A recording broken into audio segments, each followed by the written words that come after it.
Stacy, we are here. How are You you? get here. I am great. Good. Excited to be here and to share our knowledge and give out some nuggets today. That's right. We're going to be talking about what we think. This video is for you.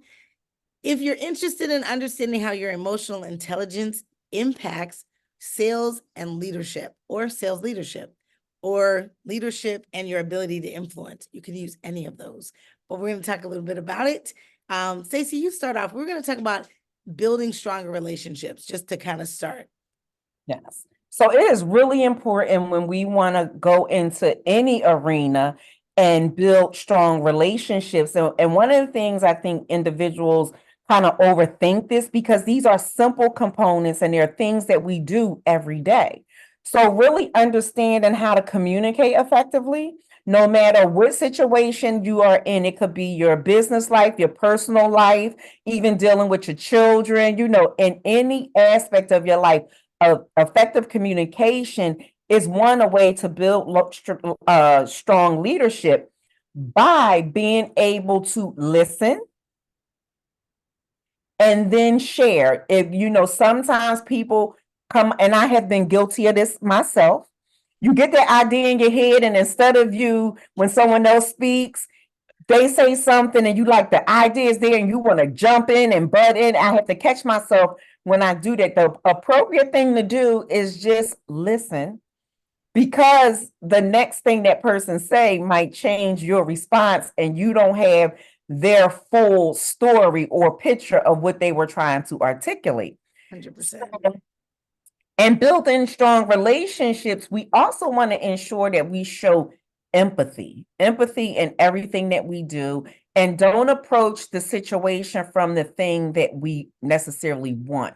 You want people to think that they're also vested in the process. So, for instance, if I'm home trying to get my kids to do something, it might not go well if I say, go and clean up your room. Right. It may go better to say, we're going to all do, housework today. What are your chores going to be? Right. And let them have some part ownership, accountability, and share in the development of the assignment. Yeah. Absolutely. And Yeah. sometimes they'll be like, okay, I know I gotta clean my room, but I'm not gonna say that. Like, I'll do the bathrooms, I'll do the dishes, I'll do this. And then you, as the parent, say, well, what about your room? Because I'm gonna start with my room. What about your room? Right. Right. Right. Can we And fix then they your say, I room? don't feel like doing my, well, no, let's go back and talk about this because we Yeah. got to get laundry done. We got to get some of those things. And sometimes we might say that that's way too much to do for kids. These kids are too entitled. But what we are also doing is helping them become better listeners and better communicators. Right. And it's not in a punitive, argumentative way. Correct. Way 100%. to manage conflict management, right? Which is another way to build strong relationships. We don't want to be in a conflict with you. So conflict management is also good. So those are my three. Yeah, I love that. Now there's way more than that, but those are my three I'm giving away. I'm going to kind of dovetail off of your three. You mentioned listening. I think active listening is so key. It is a part of communication.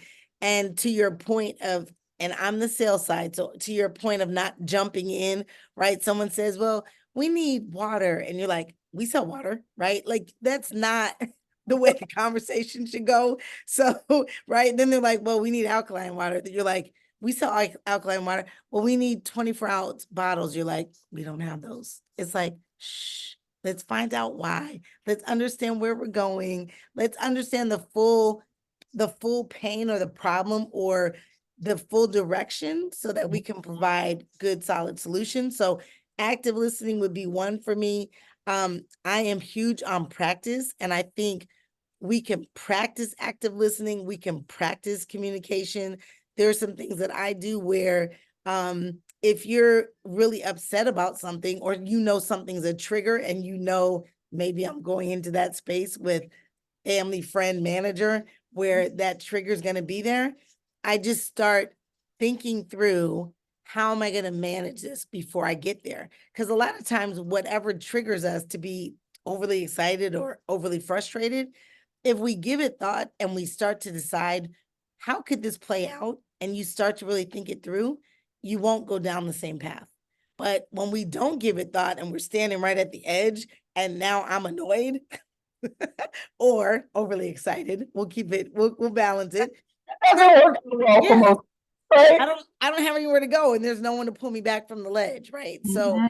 So I do think practice, active listening, and having a plan, really. Having a Mhm. plan, whether you're in a sales situation or leadership situation, personal, professional, there's a lot of layers to this whole thing.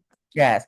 But Yeah. what I like about what you said, the things that you just shared, it really helps for on the sales side to build that trust. Yes. You're Yes. listening, you're being, you know what I'm saying? You're being mindful, you're listening to all their needs, you're not interjecting, Right. you showing a little empathy because your next comment is going to try and give them the solution. But one of the things that's key, you show up prepared, you have the plan. Right, right. At least some framework in your mind, right? Have a direction. I say we have to be a student and a leader in the same moment. Like literally, you have to be able to learn and listen, but then also lead the conversation. Mhm. So there is a requirement that you can lead, but leading also means you can learn, right? Yeah, Okay. yes. And being able to read body language as a Oh my salesperson. gosh, so true. Right. Yeah, when you see the person with their arms crossed, don't think that they're actually accepting and enjoying everything you're saying. You don't want to make an No. assumption, but you might lean toward wondering if is this actually covering some of the areas that you wanted to discuss? And not Right. just That part. continuing down the line, right? Right. You might want to inquire. So, all right, we weren't going to make this too long. So, this is one part of a series in how emotional intelligence impacts your success in sales and leadership. Number two is going to be understanding needs on a deeper level. So, we're going to go deeper into what we just discussed in just a minute. So, stay tuned. I'm Cheryl Parks. I'm the sales growth coach. I support leaders and teams to actually reach their sales revenue goals in their own natural style and voice. And Stacy? I'm Stacey Ames, and I support individuals in growing themselves to be emotionally intelligent and high performers in all area of their lives. Love it. All right. Don't forget to subscribe and join us for the next video. We'll be right back.